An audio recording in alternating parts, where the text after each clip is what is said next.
Ladies and gentlemen, today we have this panel discussion program for the copyright and academia in the COVID era. Certainly, we are in an interesting time, the COVID-19 pandemic era, and as such, the challenges related to intellectual property would have shifted the goalposts in terms of our own responsibilities as legal professionals, librarians, gatekeepers, and all research professionals. Because we have expectation in this kind of environment where copyright work has been produced and copyright has also been used in a totally different kind of environment. Certainly not new, but the electronic only environment during this pandemic for most libraries and other research institutions have brought a number of issues to the fore. And as such, it has brought us to this moment where certainly we will be discussing a number of the challenges and issues related to providing services as gatekeepers and facilitators of research material and copyright material in particular. This afternoon, we will have on our panel Dr. Marcus Goff, Dr. Natalie Cortese, and Miss Carol Newman. Dr. Goff is the Deputy Director of the Legal Counsel of JIPO, Jamaica Intellectual Property Organization. Mrs. Natalie Cortese is an attorney at law and lecturer at the Faculty of Law at the University of the West Indies, the Mona campus. Ms. Carol Newman is the General Manager of Jam Copy, the reproduction rights organization in Jamaica. And certainly we have on our panel legal professionals and reproduction rights practitioners, copyright practitioners, of course, of their distinctive panel. As such, we can certainly introduce our panelists and before we introduce our panelists, however, we will have opening remarks from Dr. Paulette Carr, campus librarian of the University of the West Indies, Mona campus. Is Dr. Carr on? Yes, Ms. Douglas, thank you so much. My apologies for the lateness. I was coming out of another webinar that we had, just Caribbean librarians talking about navigating the pandemic environment. And so we ran over a little. So I'm just really happy, and it's my pleasure to welcome everybody again to this discussion on copyright. And I'm really glad that we have such a panel, because this panel will really take us. Some of the questions I have to say to you that we had questions about navigating academic librarians and academics navigating copyright issues. These questions came up in our previous webinar, and so I invited some of the participants to come to this webinar so at least some of their questions could be answered. It's my pleasure to welcome you to this discussion, jointly presented by JIPO and the UWI Mona Library, and especially in the era of our TISC, which is a Technology and Innovation Support Center. Every day, as Miss Douglas said in her opening remarks or introduction, every day copyright issues and copyright laws affect how libraries and academics provide information to their users. We are empowered in a way to provide access to all the resources that we have. In the academic environment, these matters become more nuanced and complex because published resources are the remit of what we do. So our constituents, our students, our stakeholders are expecting that they're going to have this sort of very open engagement with these resources. And the Mona Library has always had copyright matters at the forefront of our engagement with stakeholders. We, in the past, and I think it's something that we have to put in place very soon, we had a librarian who had responsibility for copyright matters. Our long-standing relationships with Jam Copy and JIPO has undergirded and enhanced our delivery and our dealing with copyright matters. Last year, in 2019, we launched, along with JIPO, Technology Innovation Support Center. And we also, at the same time, we launched an intellectual property help desk. And these, in a way, confirm the importance of copyright and intellectual property matters to the library, because we see ourselves as helping both our students and our faculty to navigate all of these issues. So in our information literacy sessions, we are dealing with copyright. We have librarians who have gone on to be trained by WIPO in copyright and intellectual property matters. So then came the disruptions, and I say the opportunities of COVID-19, of the COVID-19 pandemic, because even though there were disruptions, there were opportunities for us. So how we negotiated and dealt with the changes which came, yes. How did we see these opportunities? Because for one thing, there was greater demand for digital copies of print resources. Our doors were closed. So a number of our students or faculty wanted us to be copying or digitizing print resources. How did we deal with these things? So I believe that this panel is really so poised to share with other LIS professionals and other gatekeepers, other legal professionals, as Ms. Douglas said, all of us who are in this business. The panel will share with us how we can further navigate this environment, because COVID-19 is going to be with us. Our online environment is going to be with us for a while. So I'm very happy to welcome you all to this panel. And I really want to say thanks to the hard work of the team in the library that has pulled this together. Certainly Simone Harrison, Dr. Branch, Ms. Douglas, all the persons who are, I see on the panel, I don't know if she's there, but I see that Miss Christina Williams, our Guild President, is supposed to be there, because we always want to have our students' perspective. So welcome and thank you very much.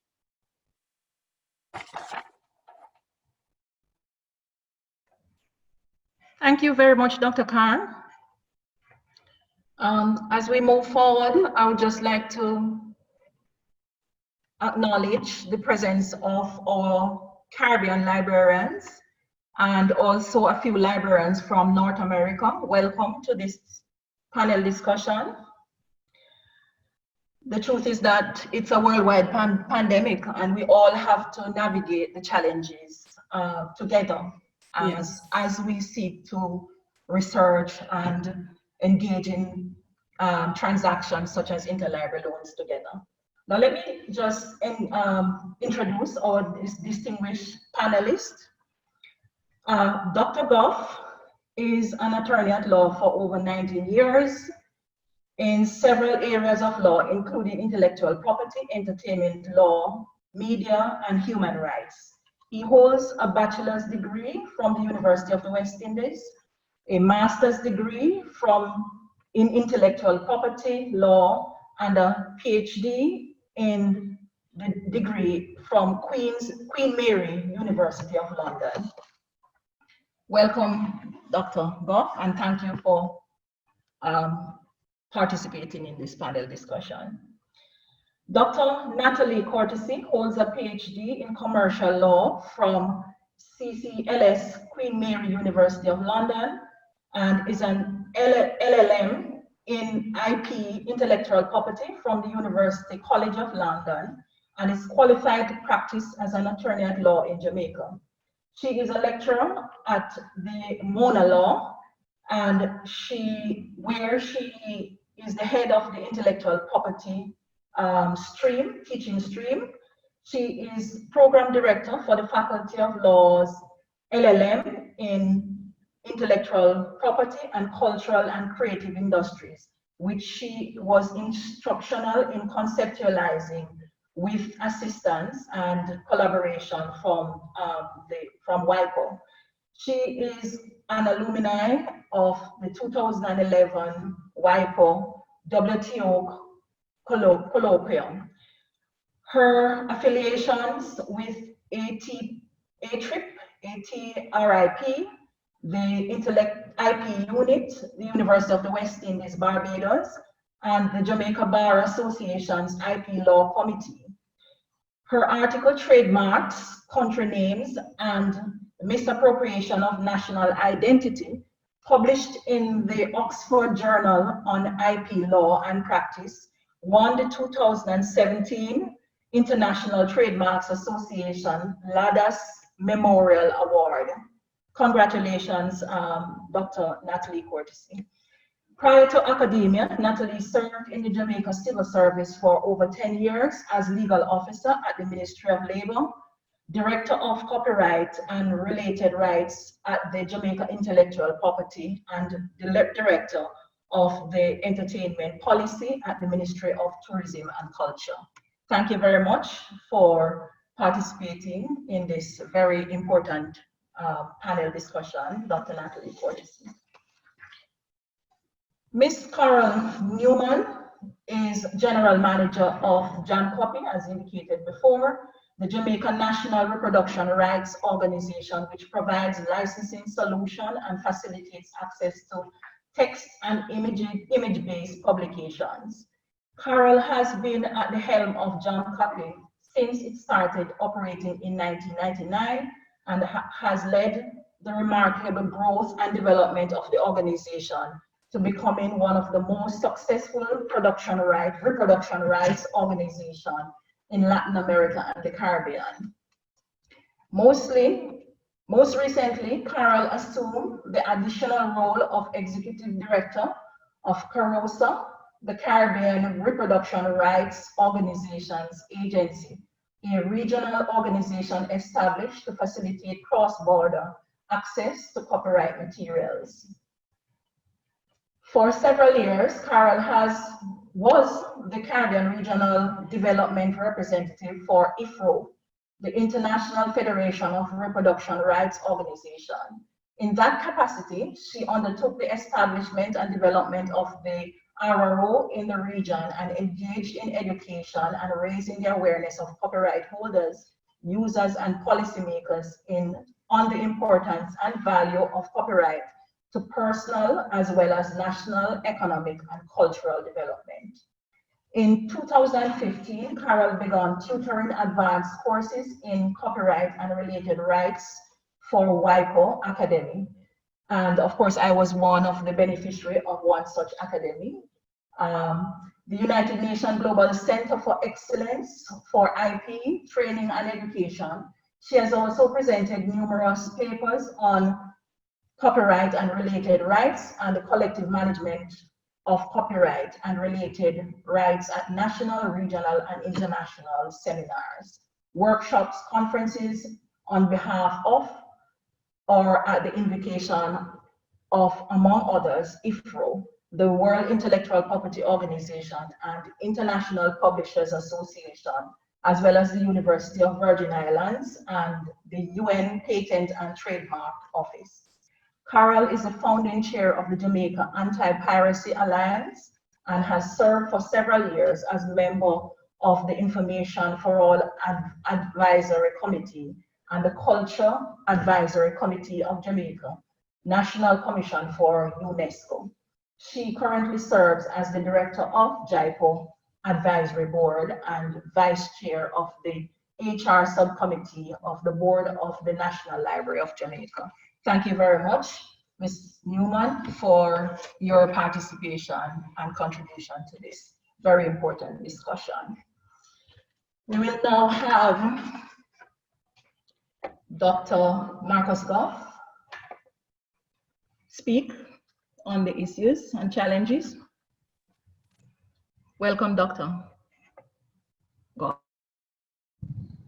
Okay, thank you very much, Ms. Douglas and Dr. Carr.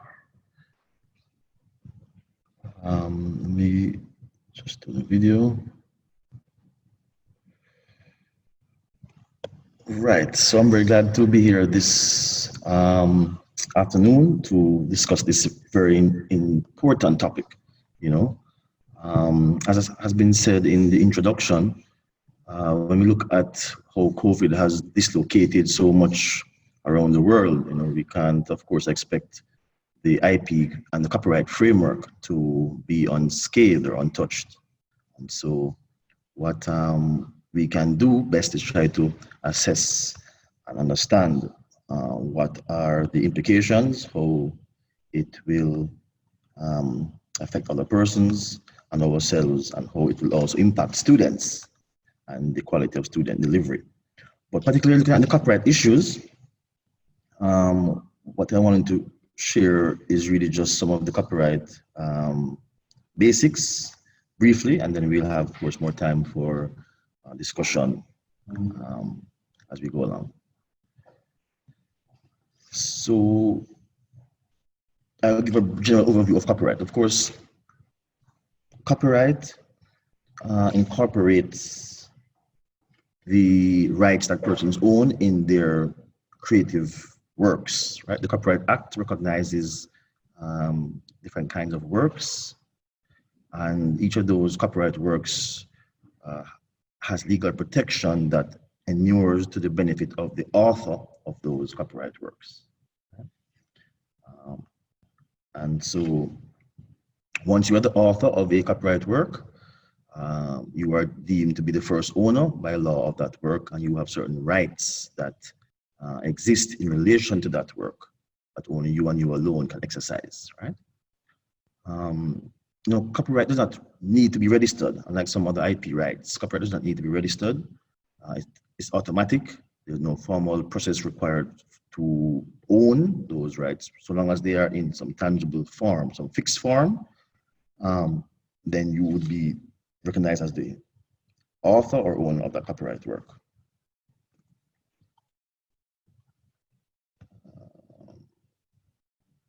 I don't know, the slides seem to be freezing.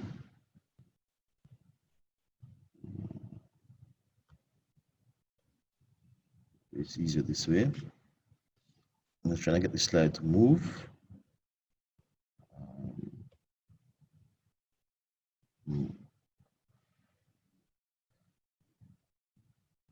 Right. So when we speak of copyright, we're talking about 9 copyright works or categories of copyright works. We're talking about original musical works, artistic works, literary works, dramatic works, and of course, films, song recordings, broadcasts, cable programs, and typographical arrangements of published editions. So it's 9 different categories, and if your work falls in one of those categories, you would then be entitled to, as I said, the copyright protection of the Copyright Act.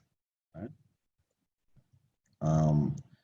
So when we think of the learning environment, what has changed as a result of the COVID, we see where there's a lot more use of online methods of teaching. Right? We see a lot more use of Zoom and platforms like that, etc. We see where persons are delivering courses online that are being streamed live or are being recorded for upload to internet platforms and for further download thereafter by students or other members of staff, etc.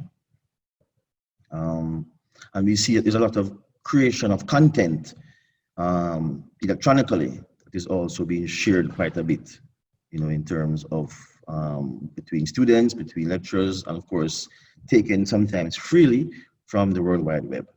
Right? So what is important for us to bear in mind is what are the rights that are ascribed to these creations, what are the restrictions that are applicable to these creations, and how may persons be aware of those rights so as not to infringe on anybody else's rights, and of course to be able to protect yourself and those who are relying on you for certain kinds of direction. Right?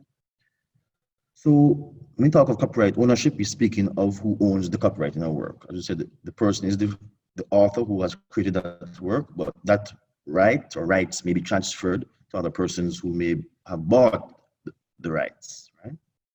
We're talking about rights which include economic rights. Right? And when we talk about economic rights, copyright talks of economic rights in terms of the rights that allow persons to be able to maximize and commercialize or to earn from their creativity. And so copyright owners have the rights to control who copies their works, who distributes those works, who maybe plays or performs or shows the work in public, who distributes the work, who can adapt the work, and also who can make the work available to the public. And that is what we call the making available right, right? A relatively newer copyright economic right that speaks to creative copyright works being put on the World Wide Web on some platform online for persons to be able to access and use at a time and from a place where they so choose. So in that respect, I think questions have arisen, and certainly we at JIPO have gotten questions as it relates to material that is found online, whether it can be used for teaching purposes without permission being asked because it's widely available online.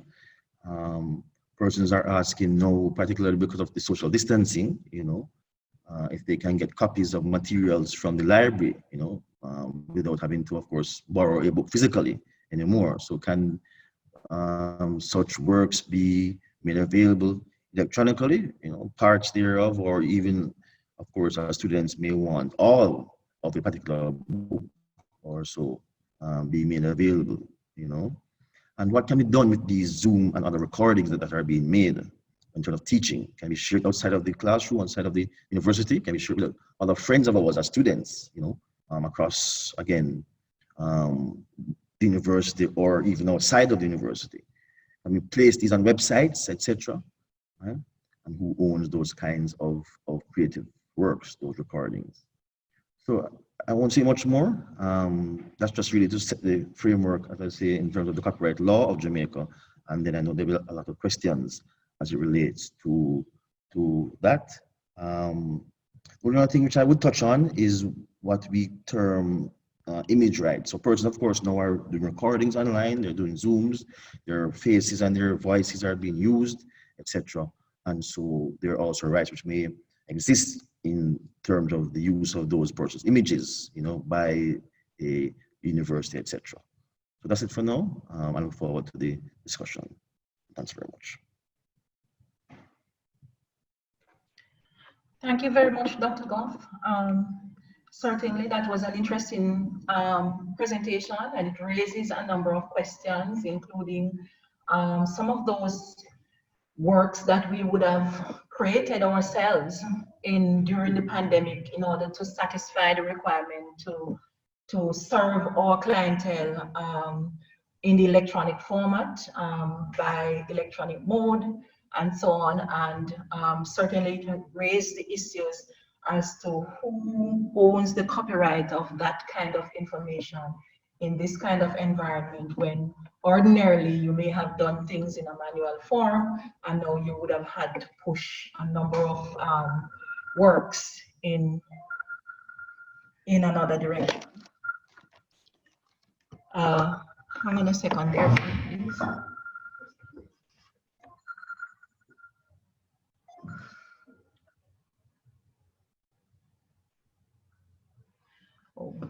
My apologies. One of the participants seemed to be calling at this time, and I forgot to turn my phone off. Yes, so certainly, if you have questions for Dr. Goff, you may reserve those questions until we reach the question and answer session. I'm not sure if Dr. Goff will be leaving before we reach, he will be here, he'll be staying, so we can reserve those questions, hold them, and please remember to document them so we can ask the relevant questions. We now move on to Dr. Courtesy. Dr. Courtesy, you're now on the floor.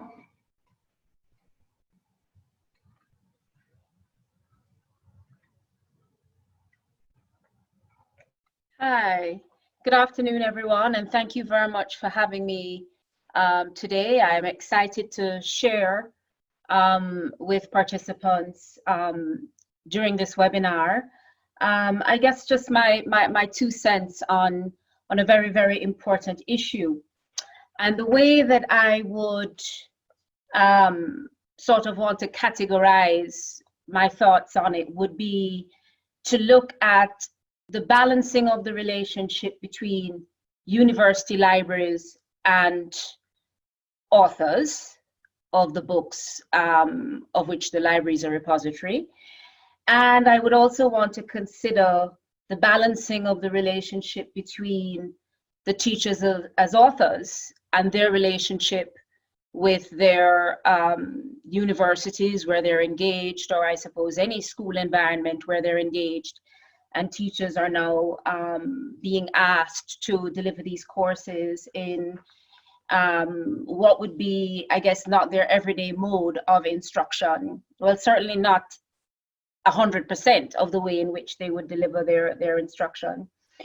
And I wanted to kind of pick up a little bit where Dr. Carr left off when she mentioned the dialogue that is now ongoing about the fact that the libraries are closed. And this is a very interesting point for me because COVID has really forced us to look back at our copyright provisions.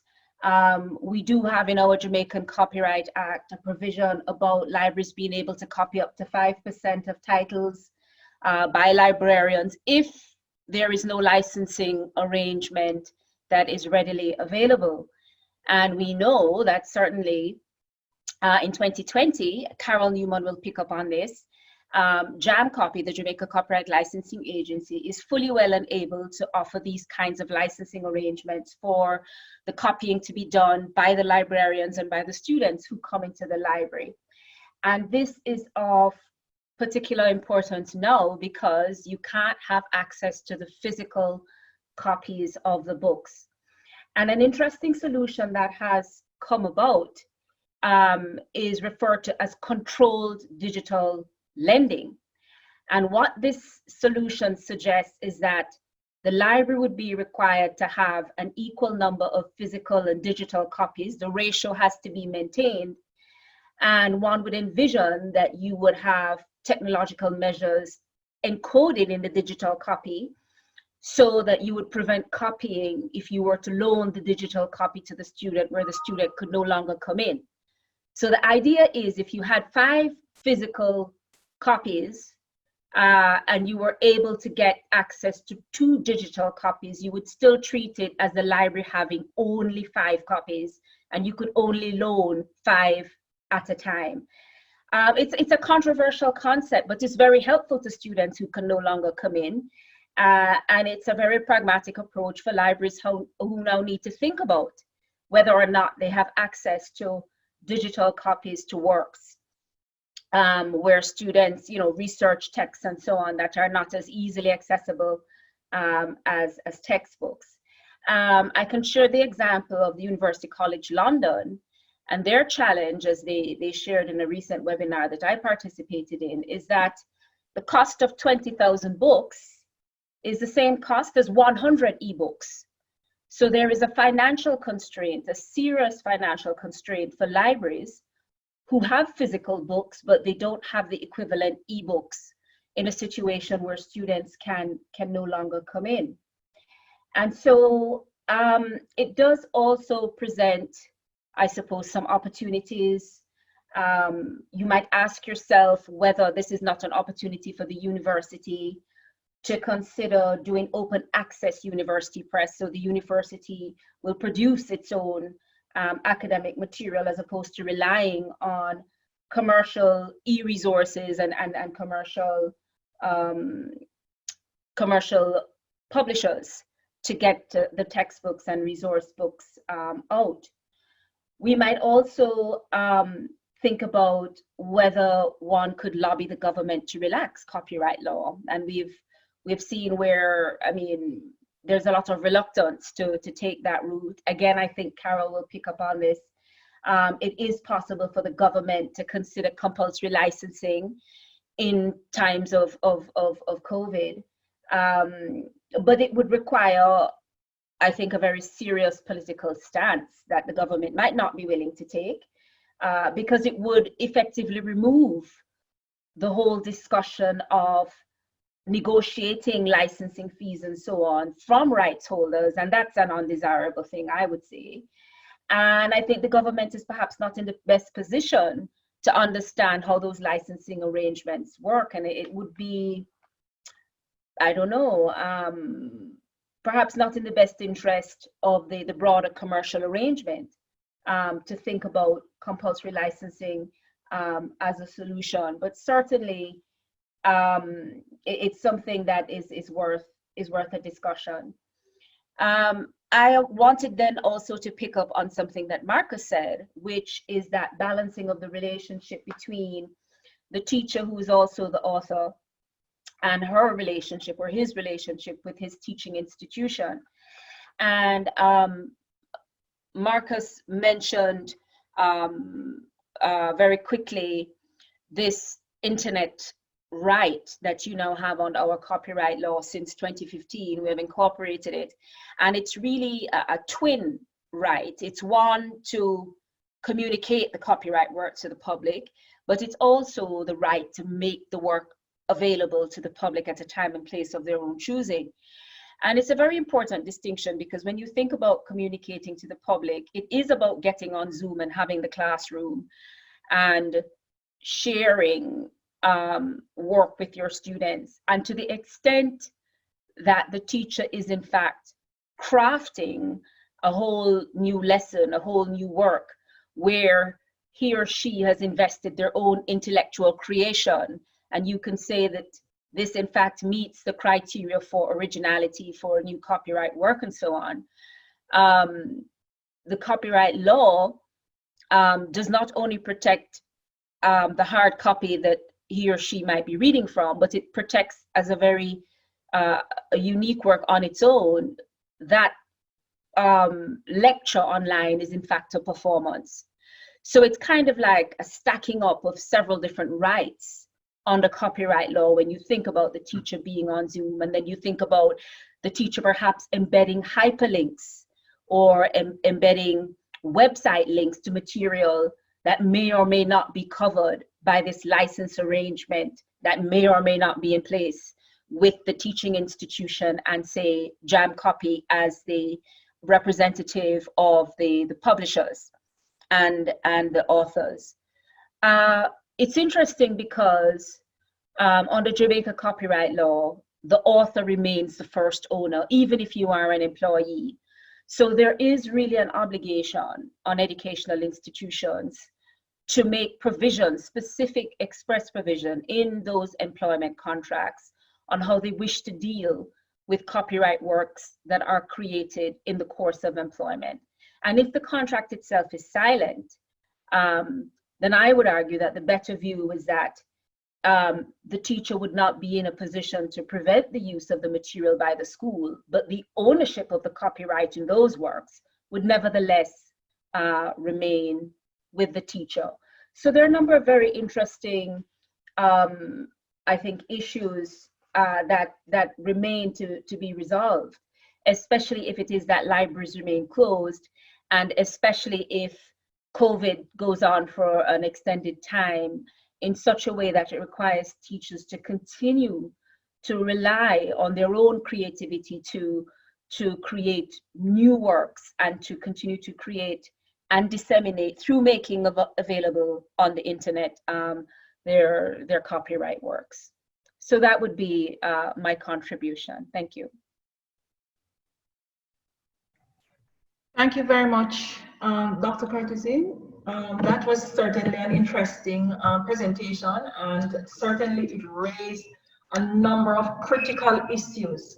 Relating to our own freedom of expression in academia, and how those expressions are treated in terms of our own copyright ownership.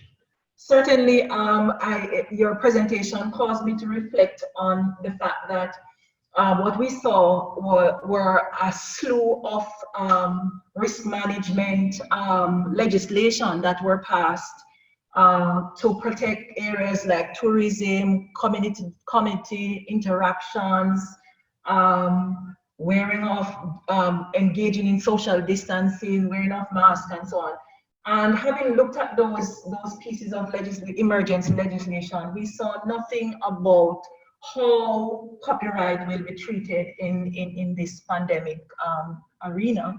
So it's really an interesting question that is raised, and I'm sure that all the participants here today would have seen that kind of movement where the government will legislate emergency legislation, but perhaps there's nothing about copyright and how we will handle that situation in a pandemic mode. There's no public interest defense for copyright infringement, by the way. Exactly.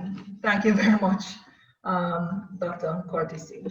So it is interesting. It will be an interesting question as to how government would deal with that in order to meet the licensing agreement that they have with the RROs.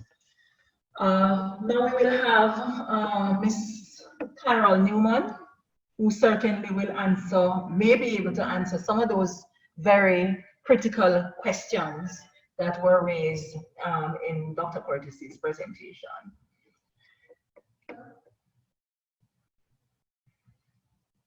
Ms. Newman, you may go ahead.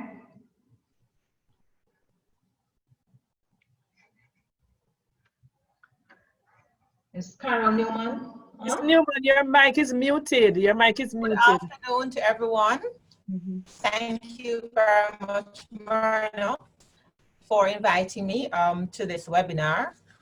And I look forward to sharing with all the persons here and to look at the challenges that are now before us in relation to that have been brought about by this pandemic, and to look at how certainly CMOs and in particular RROs have been responding to these challenges as we go forward. I have just a brief presentation that I would like to share with you, just to talk about or to remind for those persons who already know, but to remind those persons and then those persons who don't particularly know about CMOs and what we do as RROs, just to give you some general information. So I'm trying to share my screen here. And I am not. Give me one moment. Okay. Yeah, share. So please tell me if you're seeing my screen.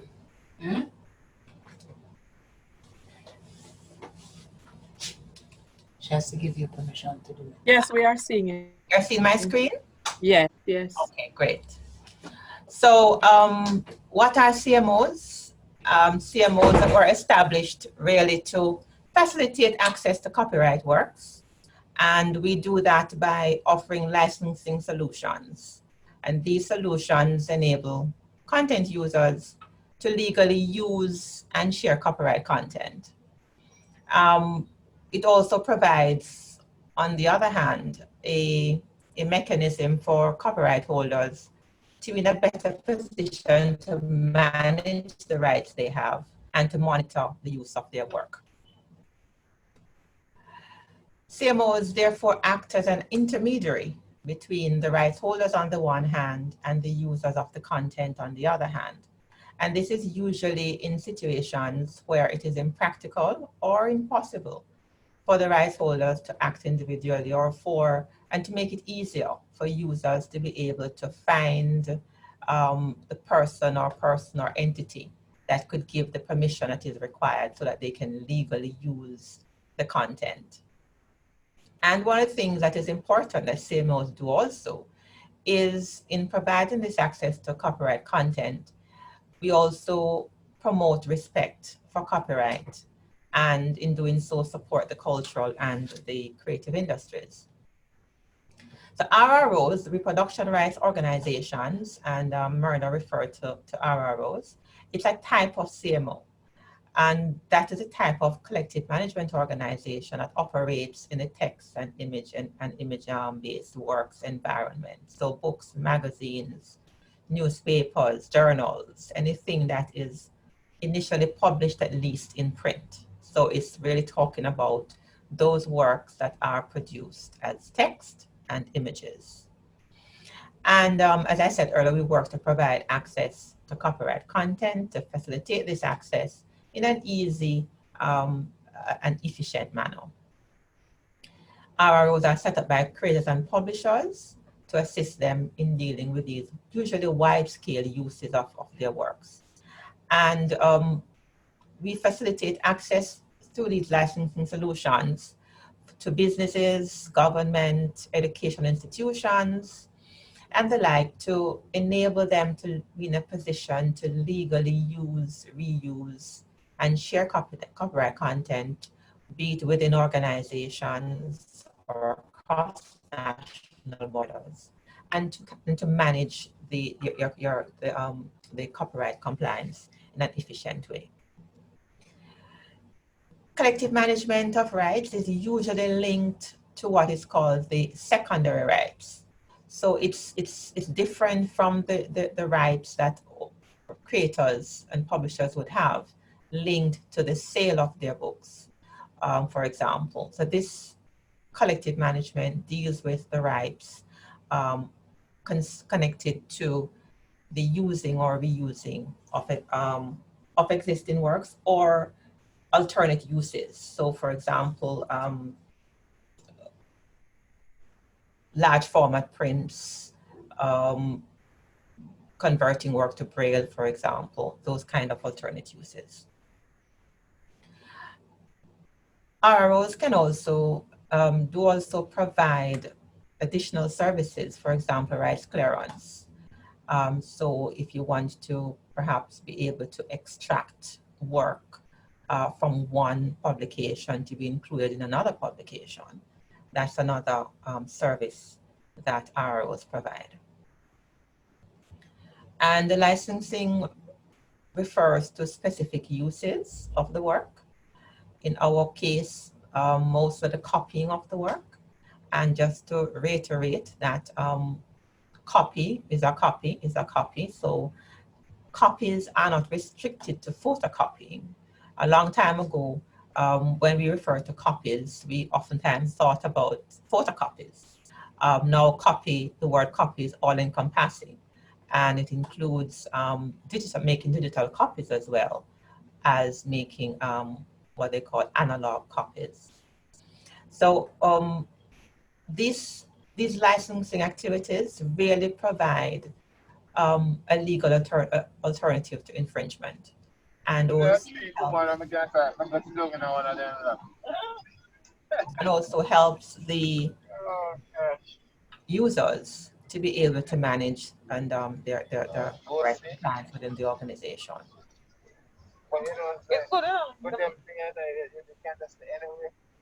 The feedback.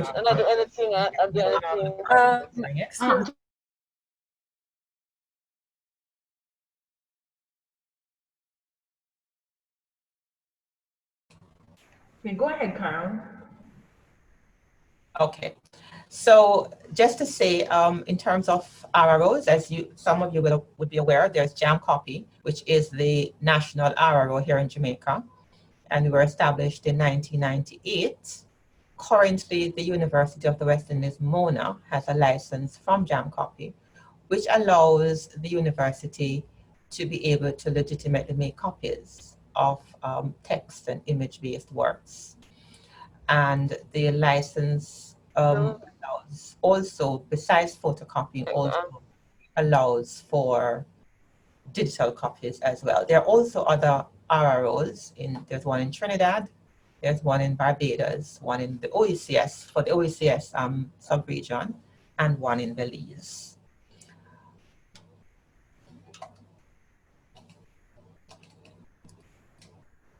Now, just to mention CAROSA, again, some persons might have heard the term or heard the name CAROSA. It's a fairly new organization established in 2016, but really began active about 2 years ago. CAROSA is an agency that was set up by the 5 RROs in the region. And the licensing that RROs do tended to be territorial. So so Jam Copy's license would relate to use in Jamaica, and hence, for example, UEMONA. So Jam Copy could not license, say, the Cave Hill campus could not be licensed by Jam Copy. What the agencies did was to form this new entity called CAROSA, the Caribbean Reproduction Rights Organizations Agency, which would be responsible for cross-border licensing. So this agency would be responsible for licensing regionally. And currently, we are in negotiations with the University of the West Indies for a regional license. And this license would cover all the landed campuses as well as the open campus. It will cover students, lecturers, library workers in all 17 Caribbean territories that the university operates. And it basically would attach to students wherever they are. So you could be registered at MONA campus for 2 years, and then you go off to China for 1 year, and then you go off to France for another year, based on the arrangement that the university has with other universities, but you still remain a UE student. And so wherever you go, this license will attach to you, and therefore whatever use and reuse you make of copyright works would be covered under this CAROSA license with the university.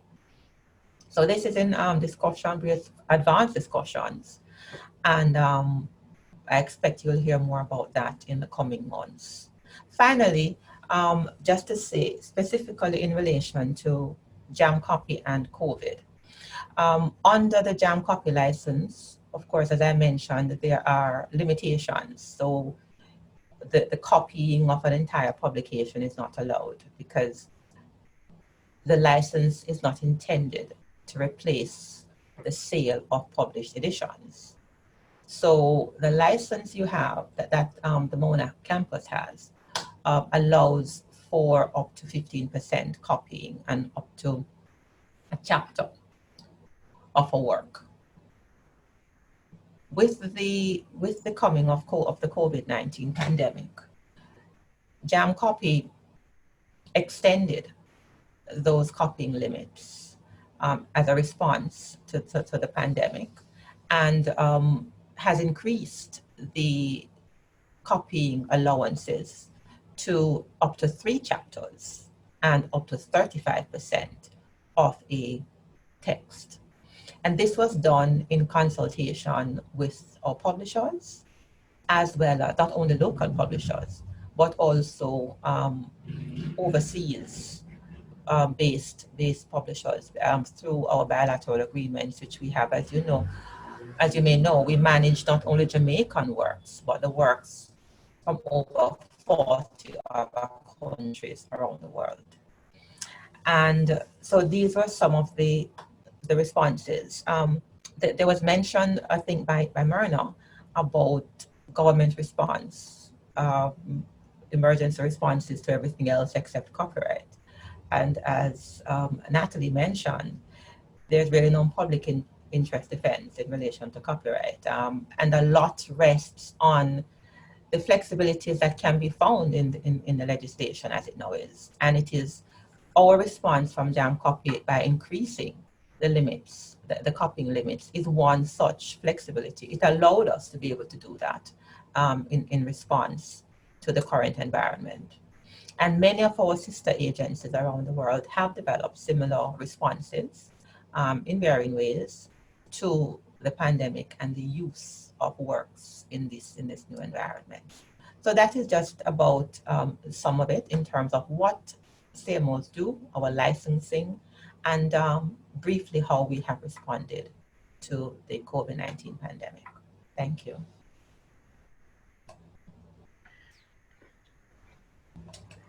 Thank you very much, Mrs. Newman, Ms. Newman. That was certainly enlightening. We are really in a serious time, and certainly we have all these challenges, our clientele wanting us to copy everything, to scan everything, and to move things from the printed version to the electronic version. And as gatekeepers, as facilitators, we must know what our responsibilities are, because we do have a critical role to play, and we have to ensure that while we do so, we do not invite litigation in our midst. And as such, this presentation was certainly timely, and of course it was interesting to know, where we're heading, where we're at, and where we're heading in terms of our RROs, especially across the Caribbean, where certainly some of us, we cannot afford to purchase so many number of copies of the book and so many number of electronic copies of the book to satisfy the model or the arrangement of which Dr. Curtis spoke. And so we have to navigate all these challenges in our own unique environment. Sorry, just one thing to add, Myrna, is that the in expanding the limitations, the limits that we allowed for copying, we also I think it was Natalie who mentioned it about the requirement for persons in particular institutions to own copies of the work that you are copying and making available through the various media.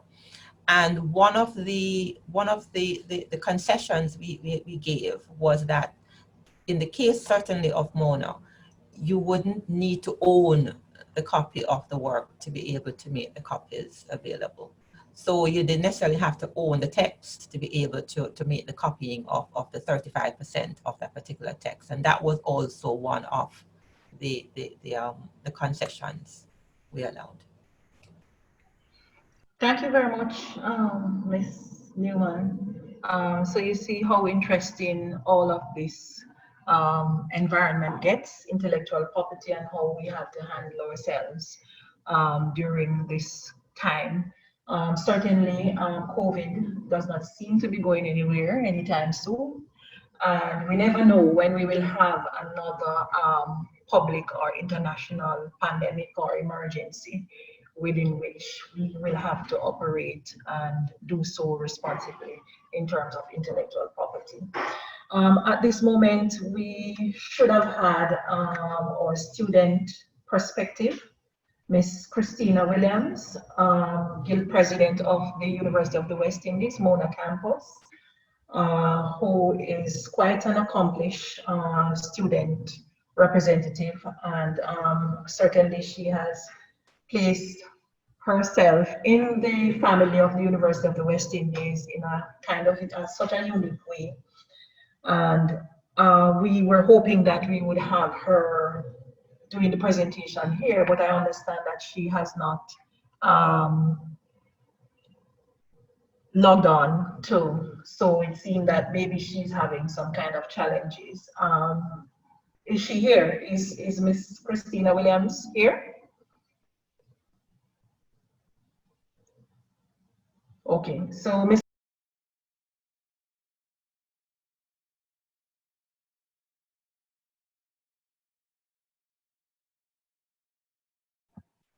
Myrna, you need to unmute Miss Douglas. Yes. Yes, sorry about that. So we're saying that Miss Christina Williams is not here on the webinar today. I suspect that she's having some challenges. And therefore we will have to move on to question and answers. Are there any questions that you have? I'm looking at my Zoom chat here and I'm seeing where there may be a few questions. Some may have been answered before, but I'm seeing from Adrian Duncan a question. The scanning and digitizing aspect.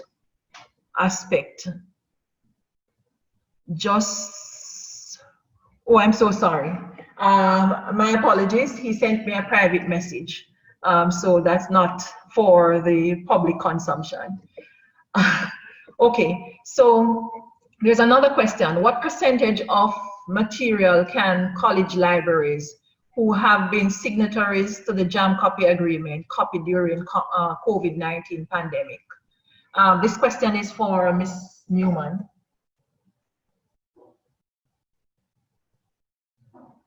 Ms. Newman? Yes, I'm looking at the question. What percentage of a material can college libraries who have been signatories? Excuse me. So the percentage now currently, and this would have been notified to all our licensees, and it's also on the website. You can copy now up to 3 chapters of a text and 35%, whichever is greater. So that is the current limitations, and that is in existence until the end of June. Initially, that was what we said, until the end of June. Because of course, when we did this back in April, late April, we weren't sure of what the situation would be and when this would end, if at all. So initially, it's for up until the end of June. And as I said, it's 3 chapters or 35%, whichever is greater. So, I'm sorry. I would like to ask a follow-up question to that. In terms of these 3 chapters, are we talking about the photocopying of the chapter or transporting that into the digital format? Is there a distinction? The license that the UEMONA has is not only for photocopying. So it includes making digital copies. It includes PDFs. So you can scan and make available a PDF to students.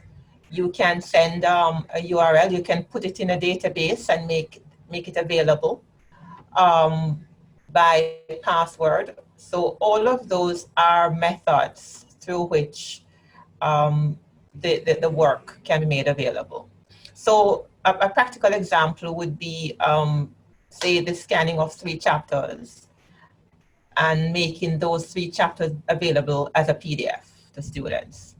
Or you could send a link, and that PDF could be emailed, or it could be put in a database for access. It could be a URL, a link, which is sent to students for these chapters. So those are among the various kinds of ways that the copies could be made. I note in particular, Ms. Newman, that you referred to passwording the access to these formats. How critical is this? Or is this critical? Because emails... It is critical because the license that the UE has, for example, and I keep going back since we're talking with the UE now, the license that the Mona campus has is for authorized persons of the Mona campus. So the password protection is to prevent non-authorized persons from having access to the works which you are paying for. Because remember, the license that you have, you pay for it.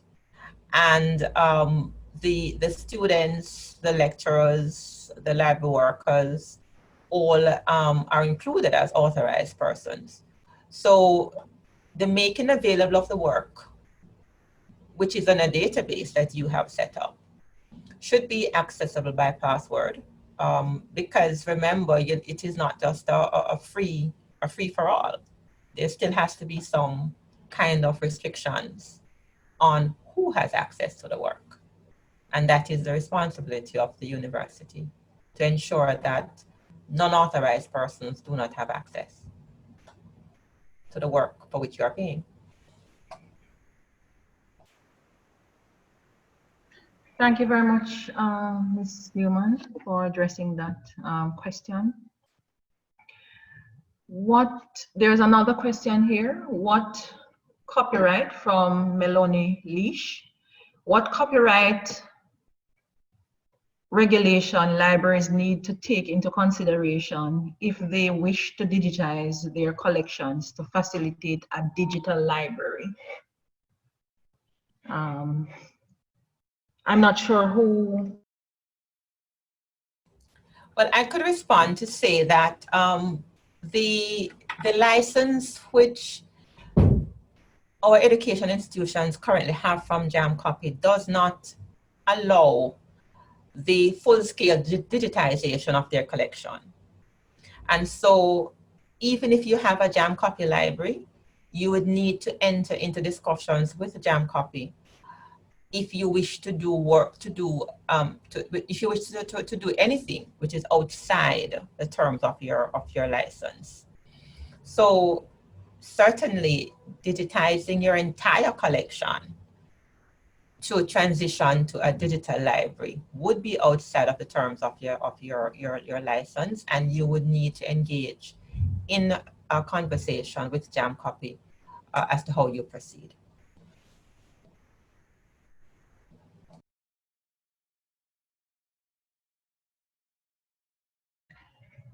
Thank you, Ms. Newman. There's also another question from Simone. How can we truly control 35 or 3 chapters being copied from a text when persons will come at different times to different library staff to get copies from said text?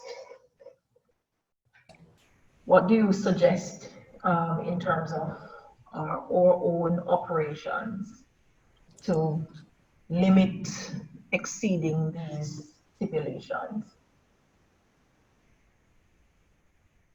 Well, certainly, one of the things, JamCopy has these annual talks, seminars with librarians of licensed institutions. And we always have, in that session, we always have a focused conversation on the responsibilities of librarians and libraries under the Copyright Act. So remove JamCopy from the equation.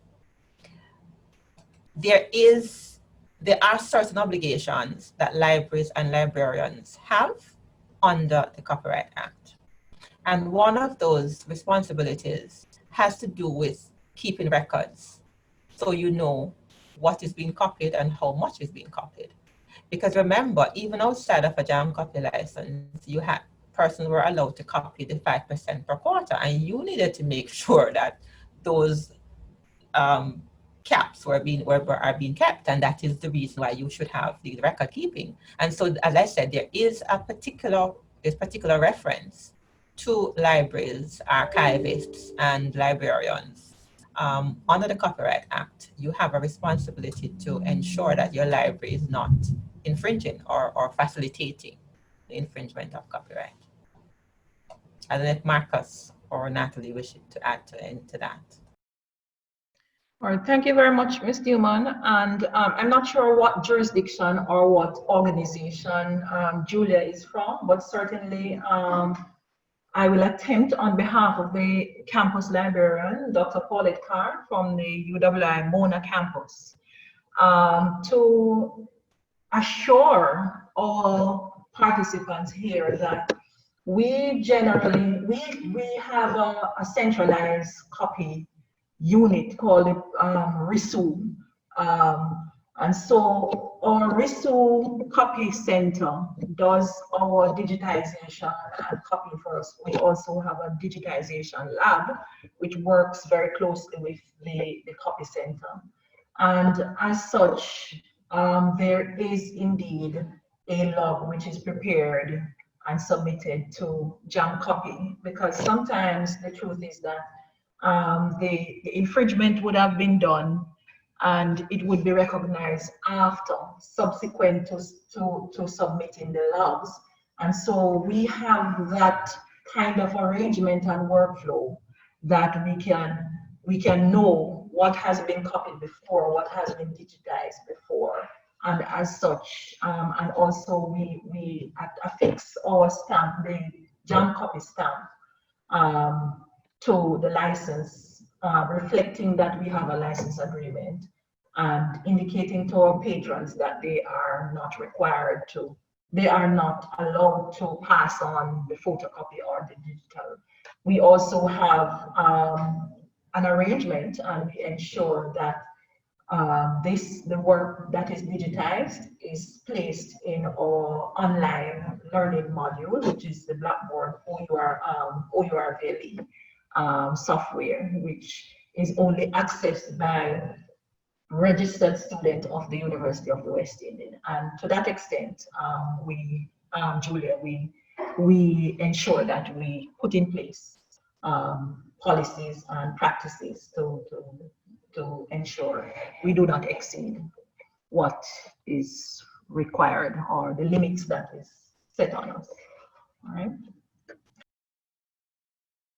There are a number of other questions coming in. I see where it says that the legislation, will these concessions terminate at certain point, and will the legislation be changed to accommodate this? That question was answered.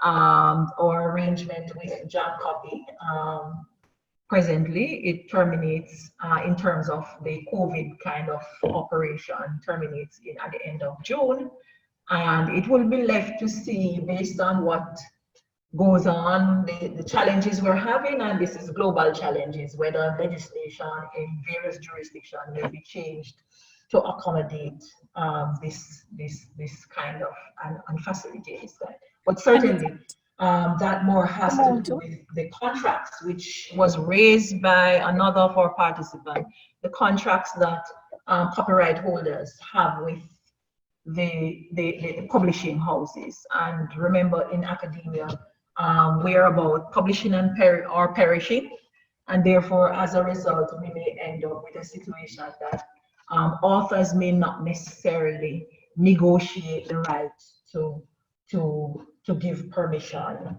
Sometimes when we have multiple authors, those are some of the issues.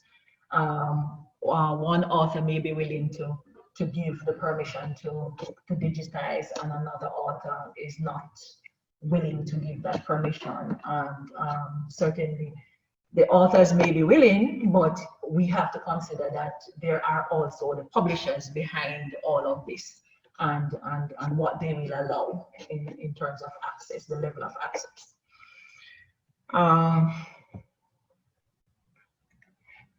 There's another question here.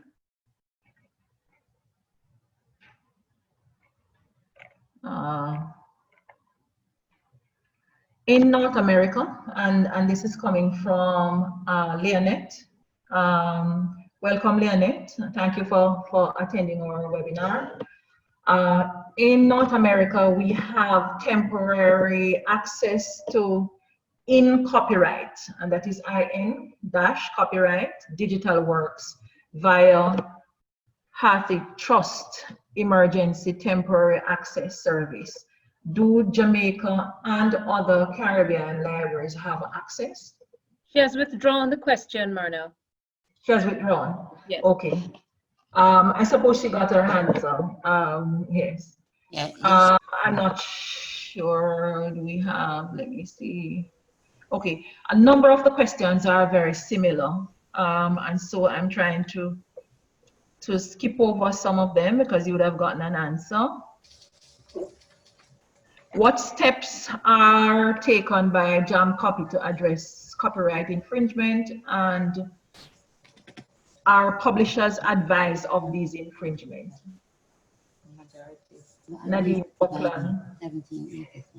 So whenever infringements are brought to our attention, we contact the licensed institution. We have had that one such example where the infringement was brought to our attention, and we communicated with the institution and issued a cease and desist notification.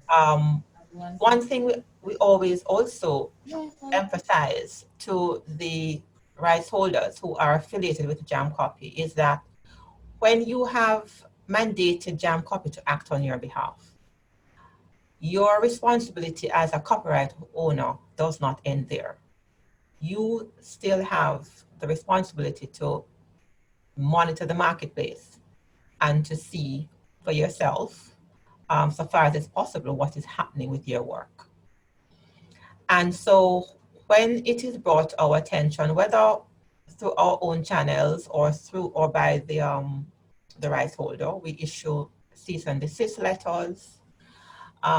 We engage in discussions. We can terminate the license if that becomes necessary. We have not had to do that.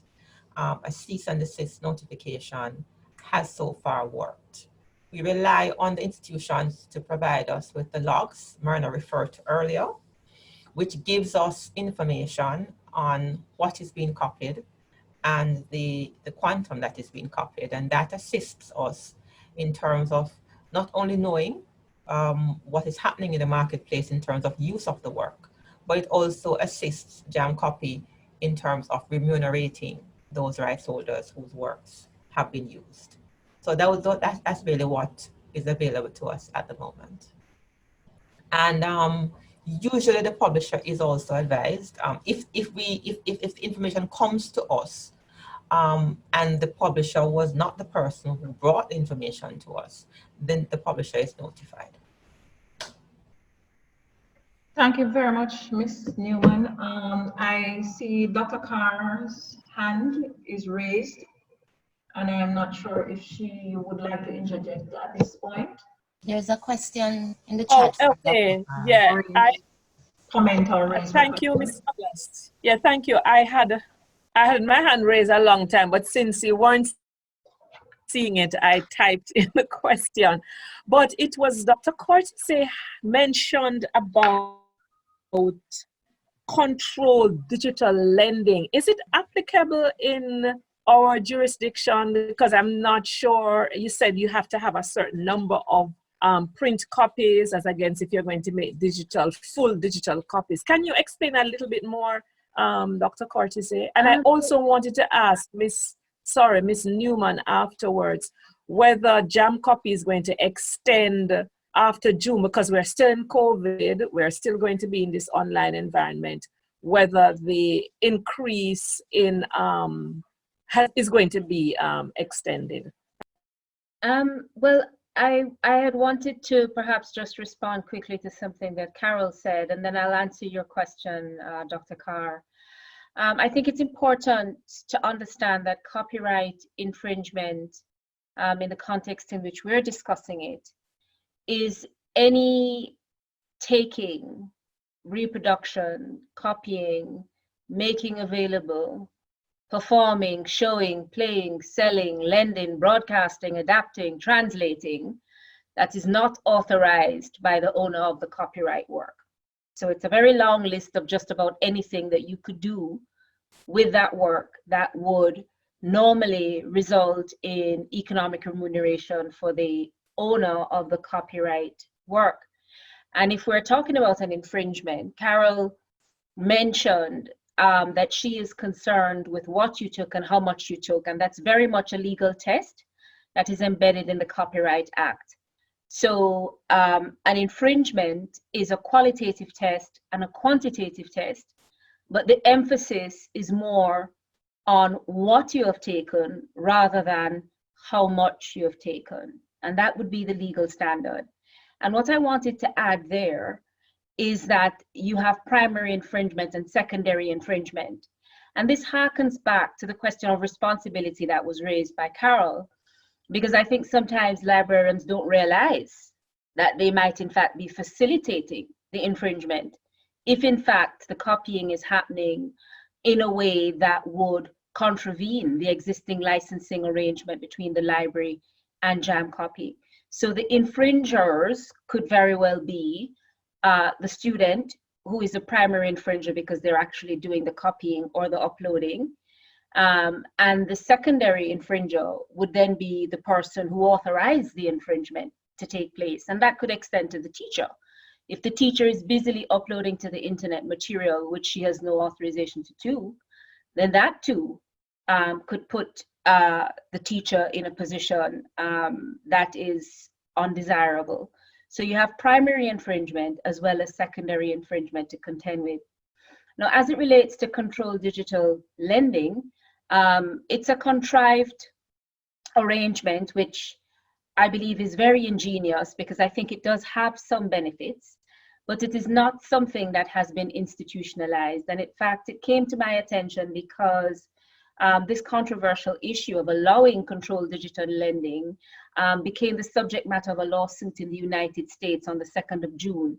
So it's a cutting edge matter, and we will very much look forward and follow up on it to see how it is resolved. And I can understand how copyright owners of the works and publishers would be aggrieved if they felt that in fact controlled digital lending had the effect of undercutting any remuneration, whether through direct sales of hard copy books or direct sales of ebooks, or otherwise through licensing to copy, how they might feel aggrieved if in fact the net effect of the controlled digital lending system is to reduce profits on behalf of those interested parties. And that would of course explain why I mentioned that there is an opportunity for university presses and university publishers in-house to consider open access titles, because then you really are in control of your own purse, you're in control of your ability to ensure that your students do have access to the resources that they need. I'll cite an example where UCL put out an ebook which they had produced through their local e-press in 2016. It's a textbook on plastic and reconstructive surgery, and it's an open access title which has since been downloaded over 83,000 times, close to 84,000 downloads, as opposed to only 269 copies sold in hard paper copy. And these downloads have been taking place in over 192 different countries. So if in effect we want to go all the way back, roll all the way back to perhaps the underlying purpose for libraries in our lives as researchers and students, it is to have access to the information. So I think there's a much bigger perhaps ethical question that sometimes does not make it to the table when we begin to have the commercial discussions about the work, authors of the work, access to the work, making the work available and maintaining that balance. Thank you very much, Dr. Courtesy. That is an interesting point, and it is critical for us as librarians to be aware of the legal framework in which we are operating in order to avoid litigation. And certainly we will watch that case and see where it's headed and how it will all pan out in terms of the decision. That should very well be a decision that should be distributed among librarians. It's very, very important for us to know what our responsibilities are and how we balance access and protect the rights of rights holders. At this moment, I understand that Christina Williams is now on, and it is a good segue into hearing from the students their perspective on how us as gatekeepers, authors, and publishers, RRO managers are treating them. How are they faring in terms of this pandemic environment? And so at this time, we will Just before she invite speaks, Miss. so Arno, Yeah, sure. before she speaks, I could answer Dr. Carr's question. Sure. Before she goes on, that we will be reviewing and we will be sending further documentation, further information to our licensees in relation to any extension of the this COVID-19 measure. And just to finally say, just to follow on what Natalie mentioned about the use, and just to remind persons that it is important in all of this, as we upload and we send the URLs and we put stuff in our databases and so on, just to remember that books are not written by computers. And to highlight that the writing and the publishing of the books require intensive intellectual work, and that the creators do make great effort. So we need to be just remind our various communities and the person we interact with, that whilst we see what has been noted as the increased illegal use of digital content, we have to be aware and to just remind ourselves that there is the intellectual capacities that are involved, and that gives rise to these intellectual works. And I also note the point of the open access works, because of course the license does not cover or include the use and reuse of open access works. Thank you very much, Carol. This is certainly interesting conversation, and so it is a good segue into Miss Christina Williams's student perspective. We have to know, how are the students viewing our role and our responsibilities and the service that we have to offer to them in this context. We would like to invite Miss Christina Williams. Christina? Hello, good day. Hello, good day. Are you hearing me? Go ahead. Yeah, sure. Yes, thank you. So I thought I was going to get a second to catch my breath before I was asked to speak. Regardless, thank you so much for allowing me to be here and to share the perspectives of both myself, who's a student and is currently doing assignments, etc., as well as the perspectives of my fellow students. Now, one of the primary concerns that we have as students, especially in light of COVID, is that the library on the campus was closed, and a lot of students rely on the resources of the various libraries on the campus to be able to complete assignments, or just be able to have that fulsome learning experience, because it's not just to read to complete assignments, but also as a student, as the ideal you graduate, is also recommended that you have wide reading. So that's one issue that we find as students, that we're not able to access that wealth of information anymore, and now we have to rely on the information that we have online, which in many cases you have to either pay for this resource, and many students are not able to afford paying for these resources, whether it has to be buying it through online platforms that you can buy books through, Google Books, etc., or even certain academic databases, you're not able to access it because you have to pay a subscription fee. So that is a concern of many students. then there is the fact that the UE library through the UE Link platform does allow students to access. But then we talk about the issue of students, generally speaking, don't have access to online platforms because of issues of they don't have reliable internet at home, or they don't have access to, well, they don't have the capacity to afford this reliable internet. And so even though ULink, through lobbying efforts of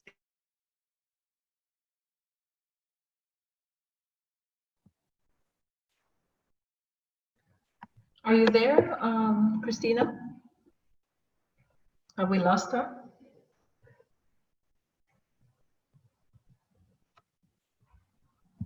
hello? Like, yeah, we lost you for a minute.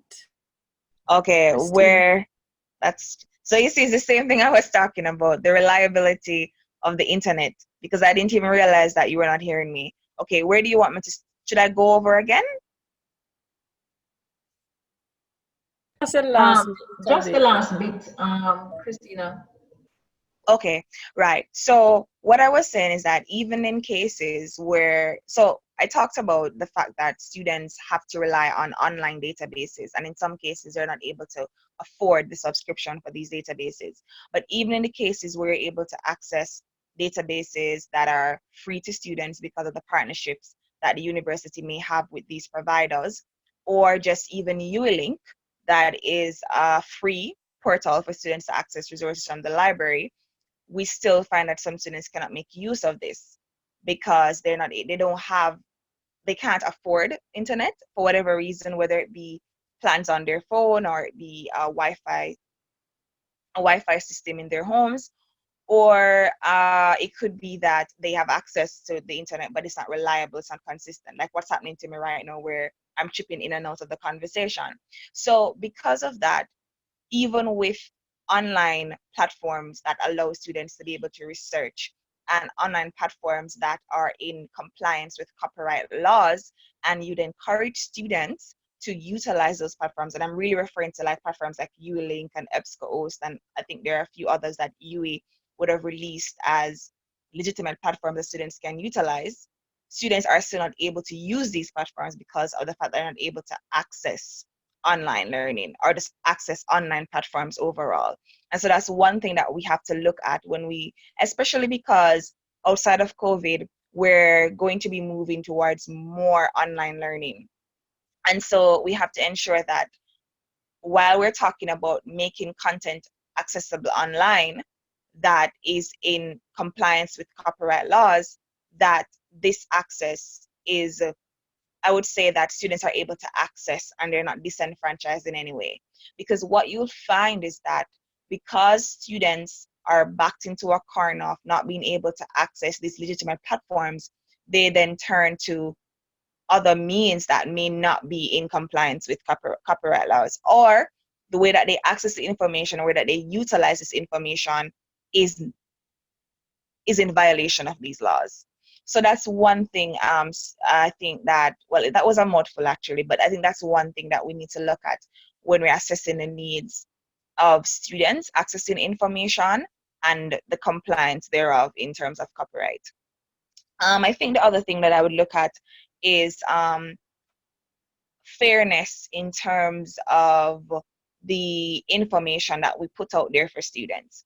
So in preparation for this session, I did some research because the truth is that copyright is not a specialty of mine. I'm not that au fait with the concept. So I had to do some reading around it, and concepts like fair use came up, etc. And I see that there were some recommendations online where they're saying, there should be some limitations on how much content you put out there for students to access and how long the content is out there. And I think that's a very good approach to take. But I would go even further to ensure that while we're ensuring that there's compliance to the copyright laws, that whatever information we put out there for students, that it's out there within a reasonable period. Because right now we are having complaints coming into the guild where students are saying that, listen, I was told that information will be available on Blackboard Collaborate so that now that exams will start, well, we're on a 2 weeks break before exams start next week, Monday, that I should be able to go onto these platforms and I should be able to access the learning content there. Yeah. So when a student now says to the girl, listen, I went onto Oriole Valley and everything has been removed by my lecturer. Maybe that was the lecturer's way of abiding by copyright laws.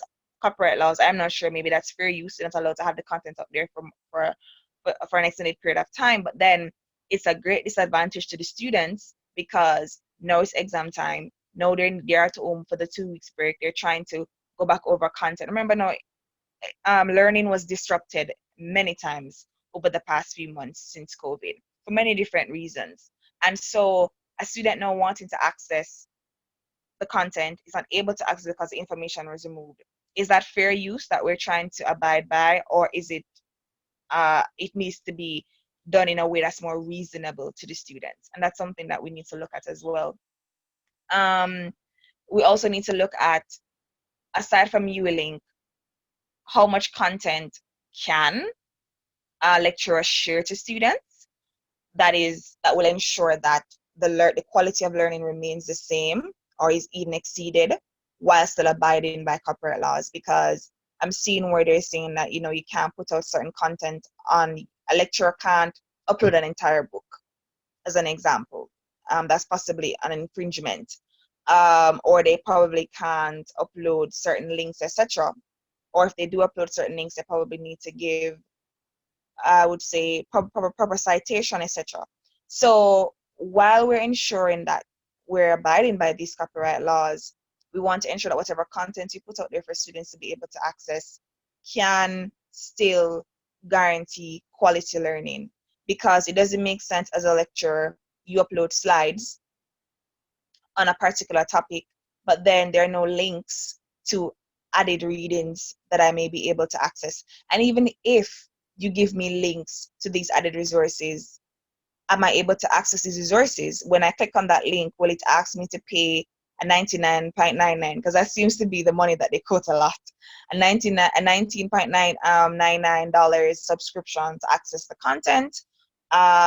Does it send me off somewhere that I'm not able to access for whatever reason? So while we're talking about, limiting the type of information that we put out there, we want to also ensure that whatever information is there can still guarantee a standard of quality learning. And whatever that standard is, I guess that will be determined by the university's policies. And whatever information put out there as well, we need to ensure that it's out there within a reasonable frame of mind to ensure that students can still access, students can access within a time frame that is reasonable to them.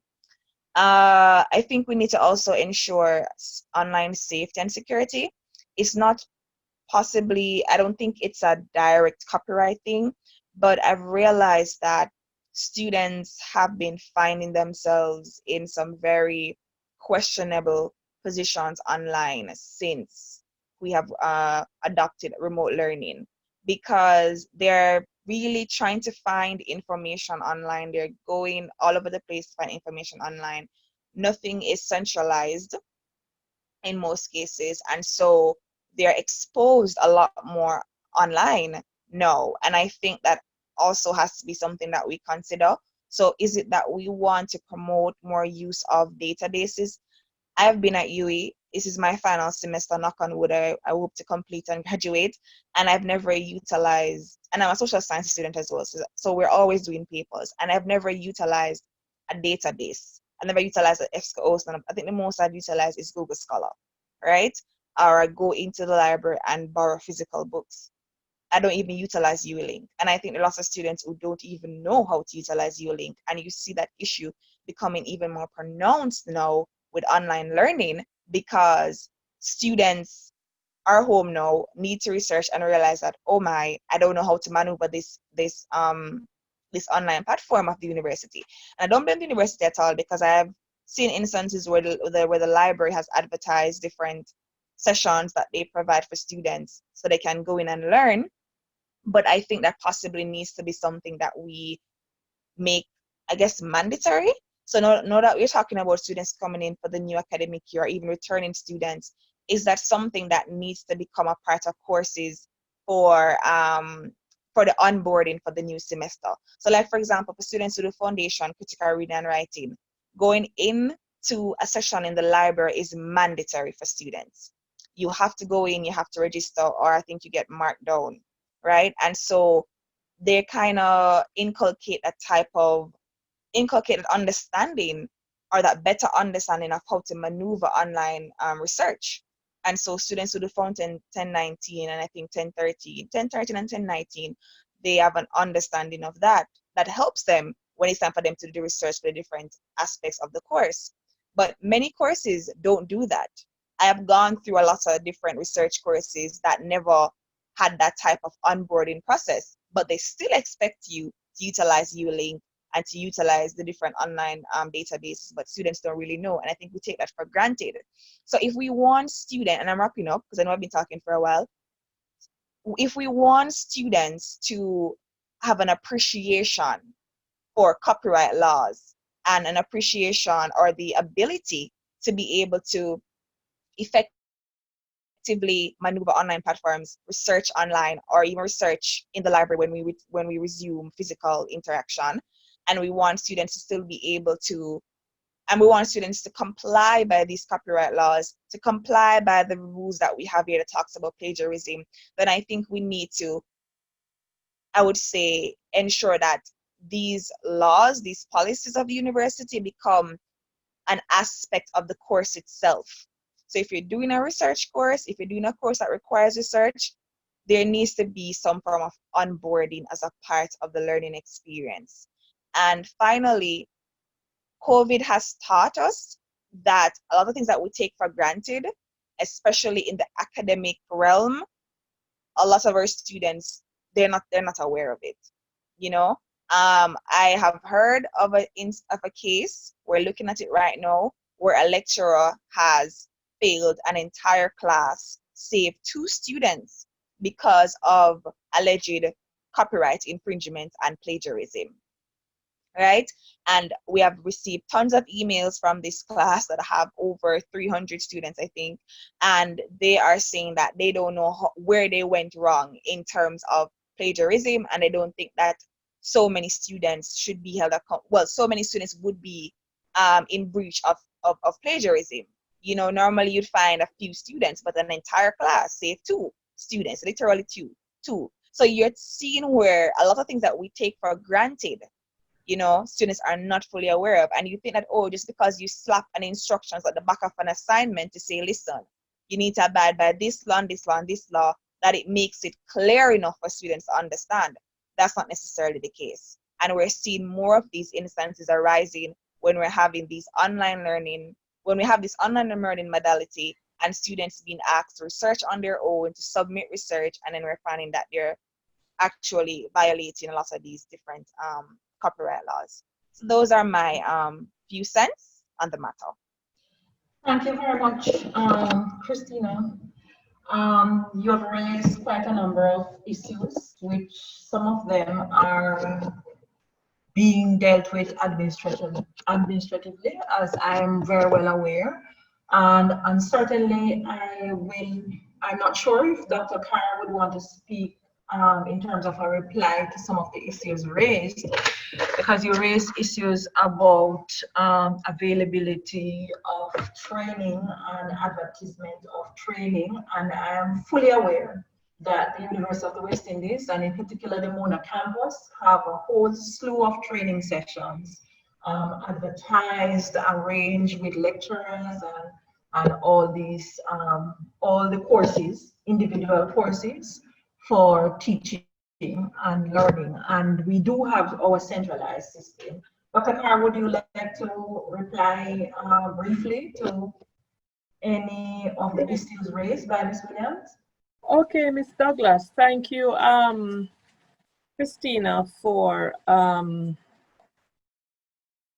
bringing to the fore some of the challenges of our students during this time. And we recognize the many challenges. Some of them, of course, are faculty related because you've said about the lecturers removing things from their ORVLE containers before the exam period. So that is something that we need to look into, and I'm not sure that it relates to a copyright matter. I really don't know. So that would be something, I don't know, Dr. Cortese as a lecturer might be able to speak to that, why things would be taken down before.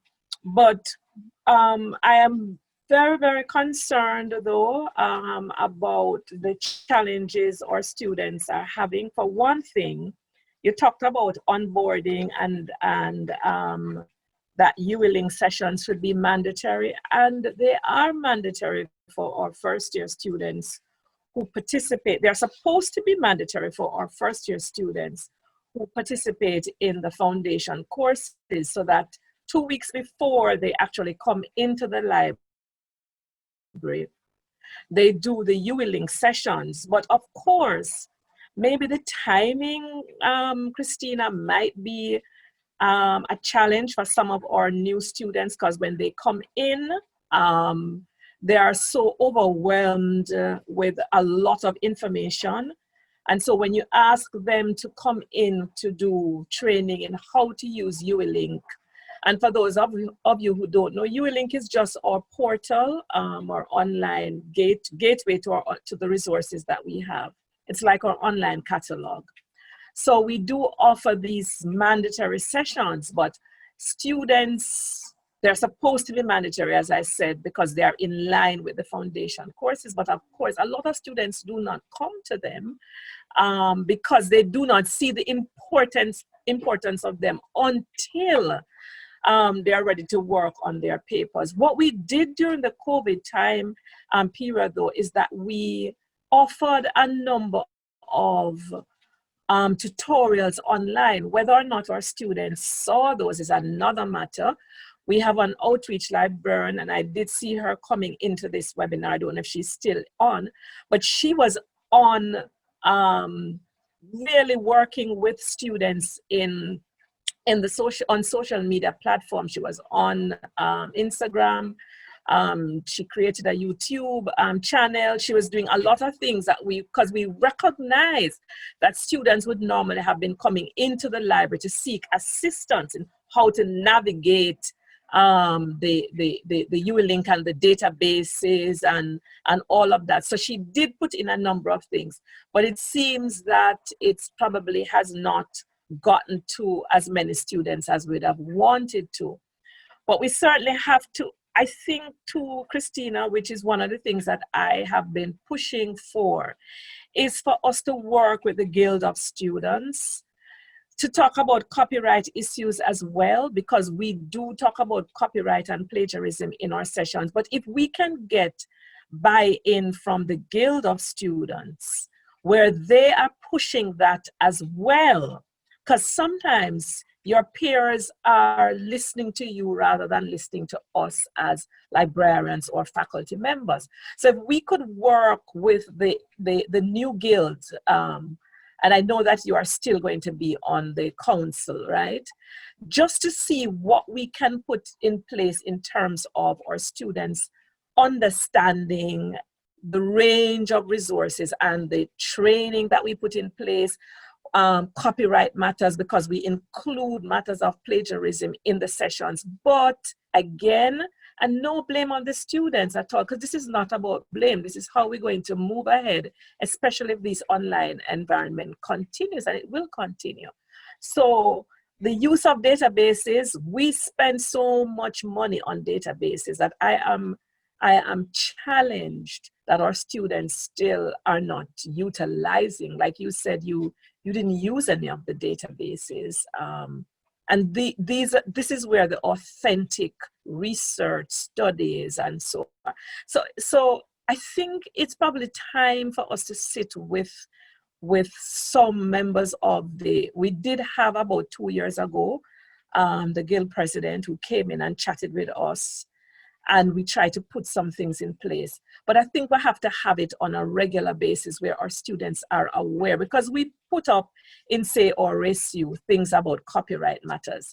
But again, as you said, the students are rushing in. They are trying to photocopy their papers or print their papers. But now in this online environment, what can we do?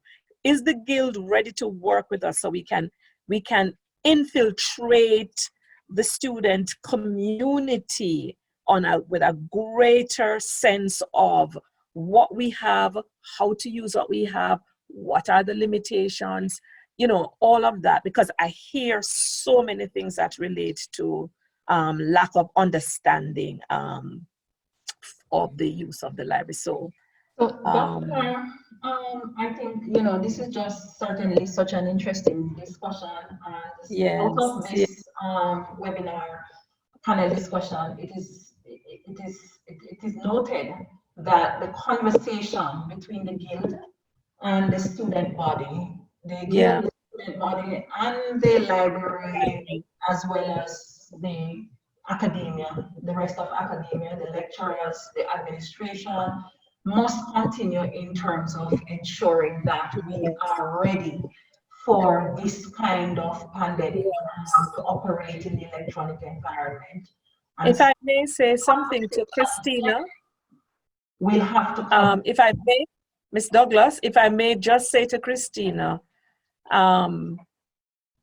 that we have just sent to MITS, Christina, a questionnaire, an instrument, a survey instrument that we're going to ask you to help us for our students in trying to get it out to the student body so that they can, I know exam period is coming up and they might be very busy, but if they can respond to some, because we were asking them, what are some of the things that we did well over this period and even before, how we can do things better. So we would want to get as much uptake from that survey instrument that would help us in going forward. Because I'm seeing now from Mrs. Reed Lawson, Virgil, who is in our instruction unit, she says UE Link is mandatory for students who are doing the foundation courses, but some of them don't come. I suppose they have. So if you can push out in the same way you helped us in previous programs that we have, just pushing out for them to respond so that we can work with them on making things a little better. Thank you so much, Ms. Douglas. Thank you very much, Ms. Williams, for giving us your perspective.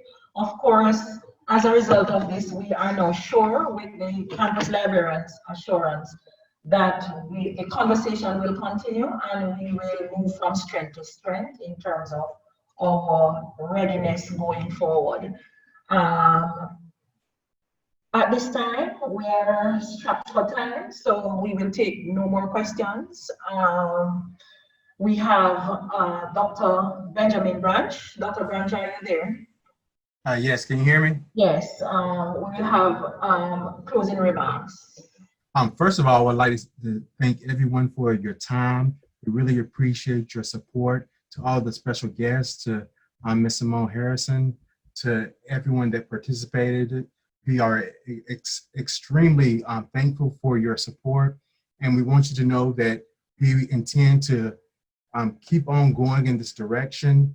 Our hopes for the future are we're going to try to internalize some training for our liaison librarians, such that we come back to you as a team with these very serious aspects of intellectual property. So in the future, we are going to try to scale this thing up such that we have special teams that can focus on the copyright aspects of copyright, intellectual property, geographical indicators, and the other very intricate aspects of intellectual property, and also the aspects of intellectual property that where it may be beneficial for us to learn how to work in teams. And also we may want to also look at potential concepts of joint patents, community patents, and maybe even a community copyright, because working in teams in an online platform is very, very necessary. And these may be some new legal things for us to work through. And so again, we thank you for your time. And we want you to know that we're going to be making another announcement on the next session very, very shortly. And if there are any questions, you can please send them to Simone or myself as we prepare for the next phase. Thank you very much, Dr. Branch. Thank you very much all for attending this very, very interesting panel discussion. Certainly, there are a number of issues that came to the fore. New responsibilities for us as librarians have been unearthed. We certainly know now that we must engage our students in intellectual property education so that they understand what their rights and responsibilities are. And certainly the conversation will continue as Dr. Branch indicated. This perhaps is the first in a series of copyright intellectual property sessions that we may have. And so we look forward to the invitation to attend future sessions to have some of these discussions. Certainly there are some questions, and I suspect that Ms. Harrison, who is very important, Ms. Harrison was a very important player behind the scenes in terms of getting this webinar off the ground. She would have been recording the questions that were asked, and certainly if we realize that there are questions asked and they were not addressed in this presentation, we may be able to reach out to persons who indicated, asked questions but did not get their answer here. So that is a promise, right, Dr. Branch? Dr. Branch, we may be able Yes, to ma'am. do that. Yes, ma'am.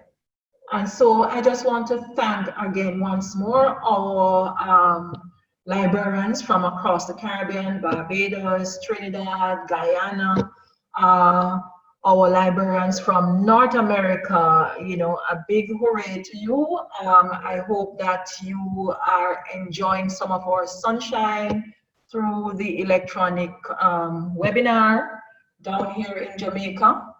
And of course, we wish you all the very best and that you continue to stay socially distanced while we all help our constituents, our students, our clientele to navigate and to ensure that they observe copyright restrictions even during the COVID environment.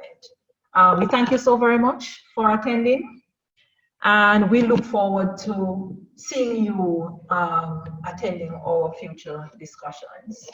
Thank you very much. Have a great day.